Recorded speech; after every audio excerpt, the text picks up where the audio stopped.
სპორტისა და ახალგაზრდობის საქმეთა მინისტრმა ლადო ვარძელაშვილმა და ფეხბურთის ფედერაციის პრეზიდენტმა ზვია სიჭინავამ დღეს ერთობლივი ბრიფინგი გამართეს. მათ C კატეგორიის მცველთა გადამზადების სახელმწიფო პროგრამის შესახებ საუბრეს, რომელიც განხორციელება 7 მაისს დაიწყება.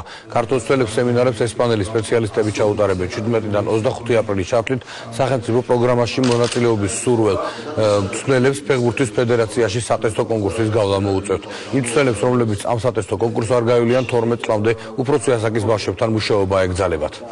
ვინაიდან ჩვენი სურვილი არის, რომ ყველას, ვინც დღეს მოქმედი მწვრთნელი არის და მას აქვს მხოლოდ C კატეგორიის ლიცენზია, აუცილებლად უნდა მოვიდნენ 17-დან 25-მდე და გაიარონ რეგისტრაცია, შეავსონ ტესტები, ვინც არ მოვა და თქვა სურვილს არ გამოთქვავს, რომ იგი მოვიდეს და გაიაროს, ჩვენ შემდეგ ფეხბურთის ფედერაციასთან ერთად გადავამოწმებთ მას, თუ ის არის მოქმედი მწვრთნელი, მას აეკრძალება სხვადასხვა ასაკობრივ ჯგუფებთან მუშაობა. ძალიან საინტერესო პროგრამაა, მე ვფიქრობ, რომ ამამდე გაამართლოს, იმიტომ რომ იმ ხალხს აქვთ დიდი გამოცდილება და იმედია, რომ ჩვენი სპეციალისტები ამას ყველაფერს გადაიტანებენ და შედეგიც უნდა მოვიტანოს.